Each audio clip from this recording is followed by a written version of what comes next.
coach Baylor, picked to finish second. You're one of 2 ranked teams in the AP Top 25, and you're in charge of a program that has such a rich heritage and history. When you look at a team like BYU that's coming into the Big 12, how do the Cougars fit into a league like this with the teams likes of Oklahoma and Texas and Baylor that have been, landmarks for so long? Well, first of all, let me just say, having been in the Mountain West and competing against the great BYU and Utah teams back in the early 2000s, I think BYU has had a very storied program themselves, and I think they were down a little last year, obviously losing Shaylee Gonzalez to Texas and having coaching change after, a long period of time with the consistency at the helm.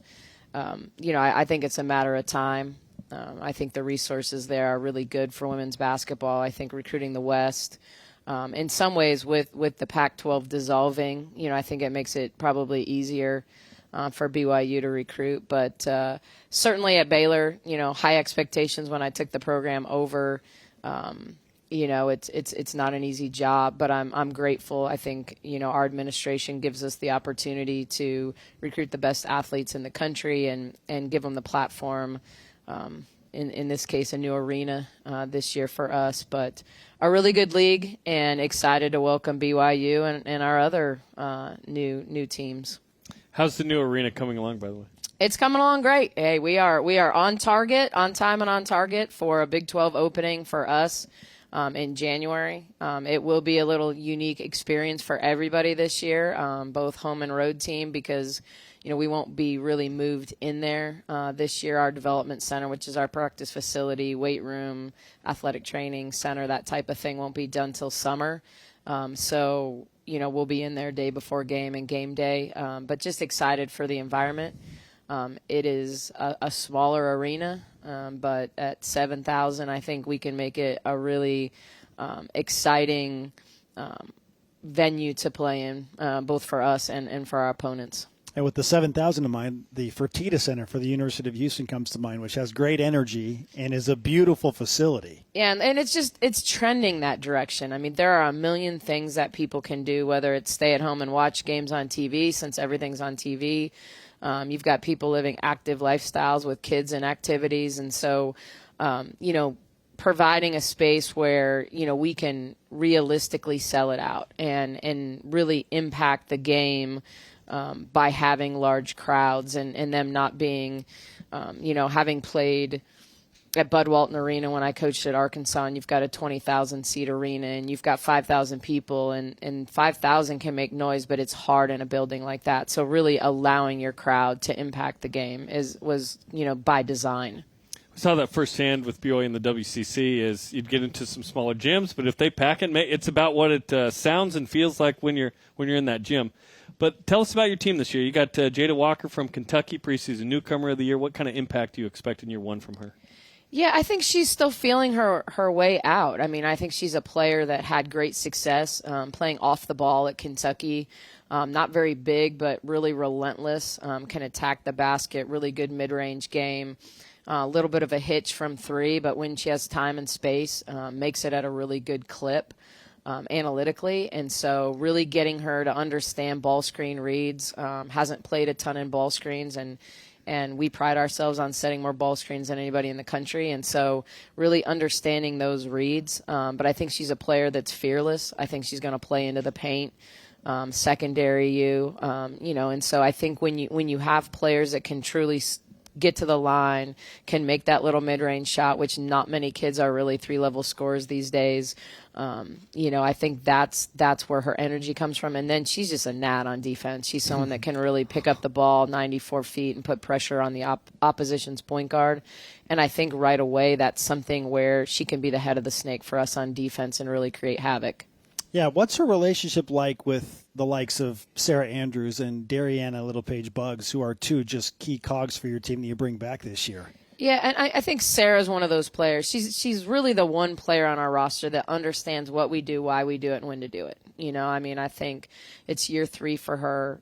She's thrived in our system. She's played with the ball in her hands. She's played off the ball.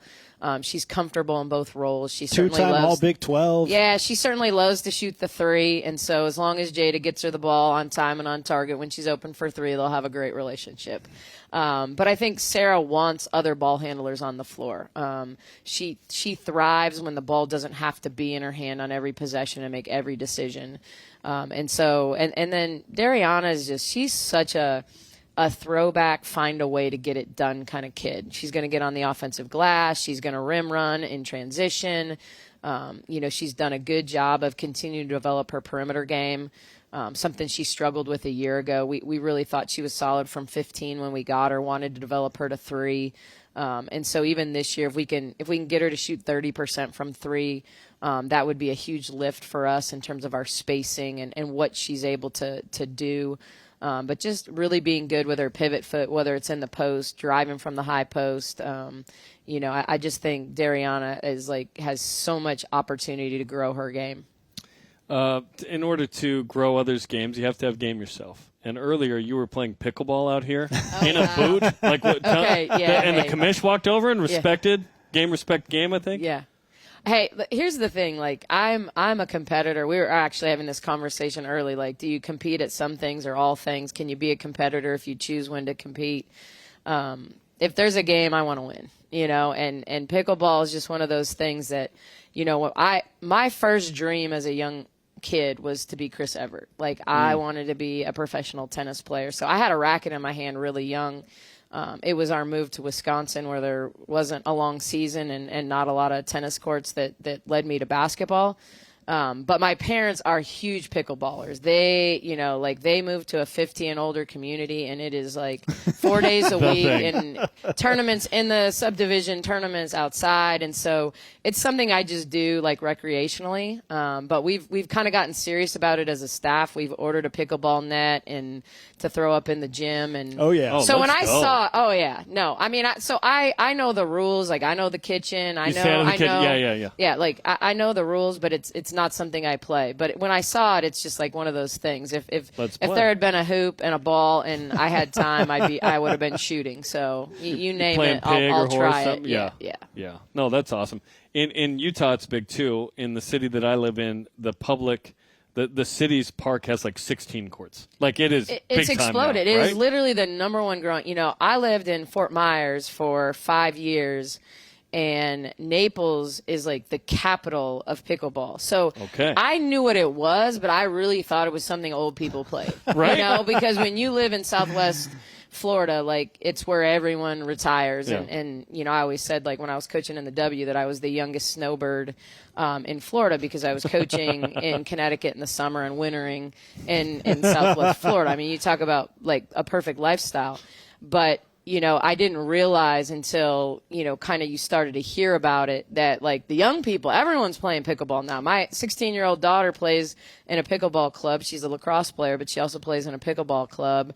And so now all the local parks, everybody's putting in courts. Then they're actually, some of them are removing tennis courts because they're not getting used, right? And turn them into pickleball courts. So your daughter is a 2023 girl playing lacrosse and pickleball. Oh, yeah, This is the new era here's of the sports. thing. Everyone always said, I can't believe your husband was a coach, you coach, you don't have any basketball players. And I don't. I had lacrosse players and cheerleaders.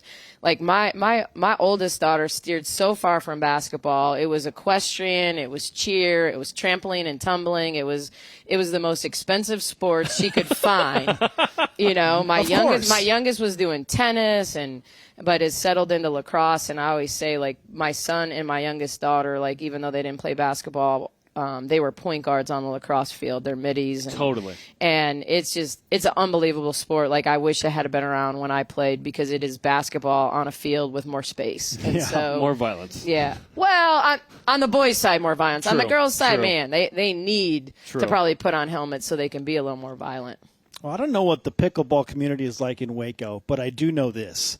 They embrace women's sports in Waco. It is special, especially women's basketball. What is it about that community that makes it prime for Baylor basketball to be like this cherished thing that it is, because it's cool to watch. Yeah, honestly, I think we got to give a lot of credit to Coach Mulkey. I think when she came here, she came to Baylor at a time where I don't think they were having a lot of success in any sports, and I think the national level success she had, that 2005 championship with Sophia Young, kind of set the table. And I think the community they want to follow winners. I mean, that's just the nature of life. You want to be surrounded and be a part of something. And so I think that fed into the success of all the other programs. And you look at what volleyball's doing now, and the success of all of our programs. I mean, it's the beauty of, to me, was a big part of what I loved about Baylor is there's an expectation of excellence, whether it's academically, spiritually, athletically. We're surrounded by people that are really competitive and want to win, and want to do it the right way, and so I just think I was lucky to step into a place that does support women's sports and women's athletics, and you've seen our community grow. When I talk to people that are alums from 20 and 30 years ago, when they see Waco and they see the changes in Waco and what Chip and Joanna have done on the Magnolia side of things and almost made Waco cool. Like I know people have always talked about Austin is cool, but now Waco is cool.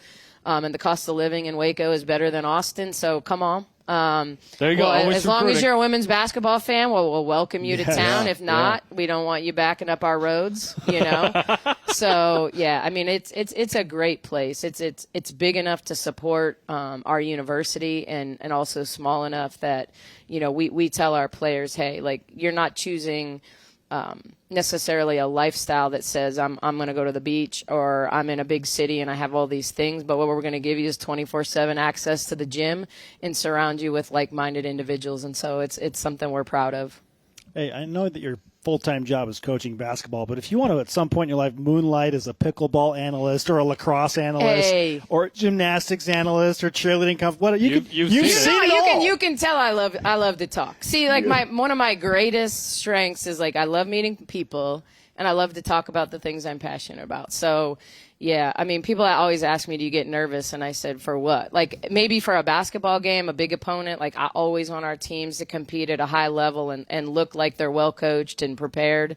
But that's about my biggest stressor in terms of nerves. I don't get nervous. As long as I don't have a script. If you give me, here's 4 talking points, I'll go. But the minute, the minute you start saying I need you to, like, read,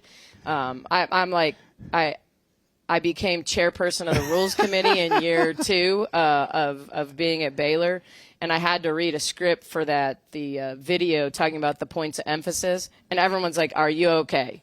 It looks like you're being held hostage, like one of those videos. And I'm like, "Well, I'm reading a teleprompter, yes. and it's like there is no personality, and I'm just trying to keep up with the teleprompter." Yeah. So, I'm definitely not a politician. I don't know how to move from camera to camera.